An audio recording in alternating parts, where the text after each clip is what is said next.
Good morning. Today I'm going to talk about BRICS nations and their importance. So, BRICS, it was conceived in 2001.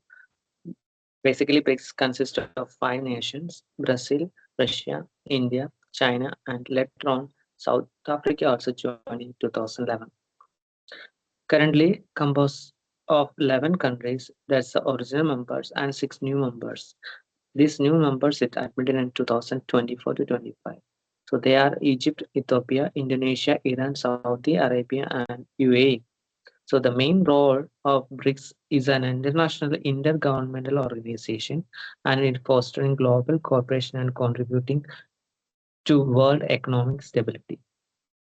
So I choose India is from BRICS nations. So I would like to share some basic features about India. So India, that is Bharat, has a unique culture and is one of the oldest and greatest civilization of the world. We have located in South Asia and we have bordering countries like Pakistan, China, Nepal, Bhutan, Bangladesh, and Myanmar. We are surrounded by Himalayas, then Arabian Sea, and Bay of Bengal, and in to the south there's Indian Ocean. We have some natural resources like coal, iron ore, mica, natural gas, limestone, and so on. So, like everywhere, India also has some natural hazards like monsoon floods, flash floods, and landslides. Also known as unity in diversity because there are 22 major languages, 28 states with different culture and dress code. Each district, oh sorry, each state has their own culture, their own festival as well, their own food also. So that's why India called unity in diversity.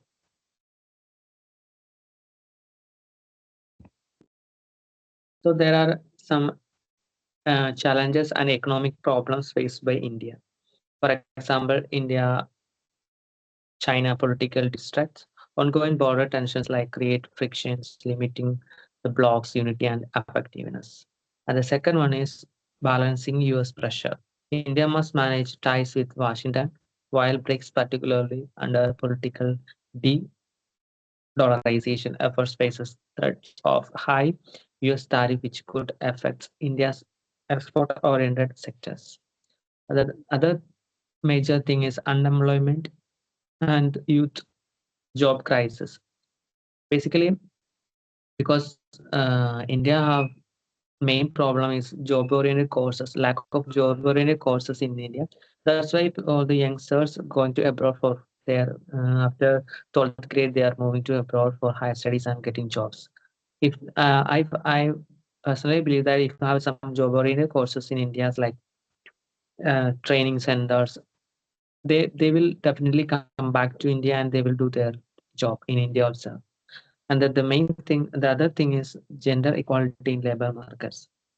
I don't believe, but still there are some gender equality, inequality in the job sectors like women's discrimination and all, but not that much of high, but still few places still there. And the other one is unemployment is widespread. Millions are engaged in low productivity in formal work that does not match their skill with their aspirants because the people having their skill but they get other jobs so they are supposed to do because they have to survive. So these are the main challenges and economic problems faced by India.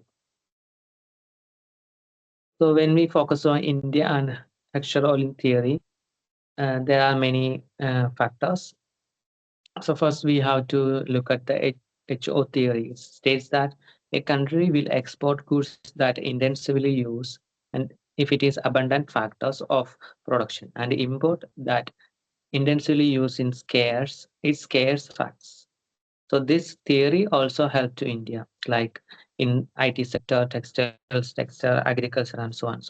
So if you focus on and software services, it's like a skilled labor intensive. For example, companies like Infosys, CES, and Wipro thrives because India has an abundance of skilled English-speaking, cost-effective laborers. So next one is textiles and garments. How we the HO theory affect or help. For example, textiles and garments is unskilled labor intensive. So India is the world largest, second largest textile exporter. Labor intensive productions in cotton, jute, and ready-made garments aligns perfectly with the HO procedures. So the third one is agriculture and primarily commodities. India exports rice, spices, cotton, tea, and labor. These are the labor-intensive production. So these also help HO help the HO theory also help the factors of endorsement. So let's look at the other slide, India's international trade policies, analysis, and impact. So there are many things like India trade trajectory, like India's largest exporters markets in the US and UAE, European Union, accounted for a combined of 39% of India merchandise export in calendar year 2024. So India's 2023 foreign trade policy target $2 trillion of export by 2030, shifting from intensive to frameworks based on ease of doing business, digitalized trade, and manufacturing linked growth. There are many key points. For example, the 2023 foreign trade policy reduces procedure hurdles and promotes digitalization to boost. And third one is Make in India, the major push boost to boost domestic manufacturing capacity, aiming to increase the shape of GDP. To increase the shape of the GDP. There is one more thing I found like in 2014, I guess, is called ASAP, Additional Skill Acquisition Program. Is by Government of India. Actually, it's a course which is in the 12th grade students while doing their course itself. Maybe in the vacation time or in the free time, they get a free course. They don't need to pay any tuition fee for that. They will get uh, also get a certificate. Uh, and when they completed this additional course, they will able to go to part-time jobs or some kind of skill work uh, out of the campus. So these are the main things I found. The other one is trade agreement and diversification. India is actively partner recognition and forming a new bilateral agreement to diversify it in the future. So next one is focus on service and digital trade. India, its strong service sector and high value added export as key components of its global integration. Also, they have some impact overall in trade policy. So the first one is export growth and diversification and trade barriers. The third one is impact of restrictions. So when we focus on export growth, structural constraints have limited its manufacturing growth. The trade barriers India has faced the rising non-tariff barriers, particularly from European Union, Japan, and USA, which have inhibit fast and export growth. And third one is like impact on restrictions, such as ban of non-basmati white rice were used in control domestic prices, have had a significant negative impact on global trade and regional food security.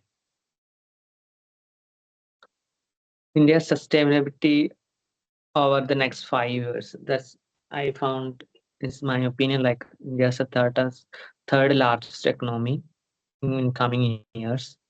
Uh, in 2024 begins as a critical and delicate junction. While global economy has managed a stave of recession and built narrowly, it has suffered significant volatility and unpredictability during these past years. India is at a become a third largest economy, I think, in the coming years. They focus on to the upper middle income category by fiscal 2030 to 31. It forecasts annual growth of 6.7% is released. No to rust, which means India is ranking and sustainable. India has been ranked among top 100 countries in the Sustainable Development Report for the first time since data being published in the Sustainable Development Solutions Network. So the other slide shows that India is trusted with green economy. Today, climate change, like I said before, there are some natural hazards also there. So the today's climate change has taken center stage in every global and natural level resources. This has been also we have to overcome the problem. So we have some solutions for that. This led to the emergence of new economic which growth in sustainability that is green economy. Green economy, which means defined as a low carbon energy efficient economy, which wherein growth and development are driven by public and private investment to economic activities that reduce carbon emission and prevent damage to biodiversity and ecosystem. The second point, falling emission intensity max India rising absolute output. India also successfully reduced emission intensity and increased non-fossil power capacity. Also, we introduced last year like it's called hydrogen train. So it's also successful. So let's look at 2025 to 30. First, focus on environmental sustainability, that is renewable energy progress, was called in Russia with progress bars. The next one is water and food security, the most alarming risk zone with hard data. So energy transition, the other side, then social sustainability, economic sustainability, and topics. Topics like colored code that levels from critical to watch. So these are the main India is focused on coming like 25 to 30 coming few years. So that and the other one is green hydrogen. It's a mission was launched in government of India to cut carbon emission and make India global leader in green hydrogen.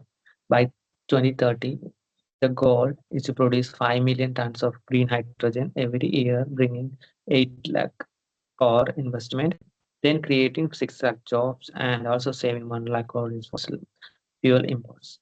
The emission focus on production pilot projects, electrolyzer manufacturing, skill training, infrastructure, and research with plans to replace fossil fuel and steel transport and fertilizer sectors. So thank you so much for giving me a wonderful opportunity to present the BRICS nations and its importance to the world. So namaste.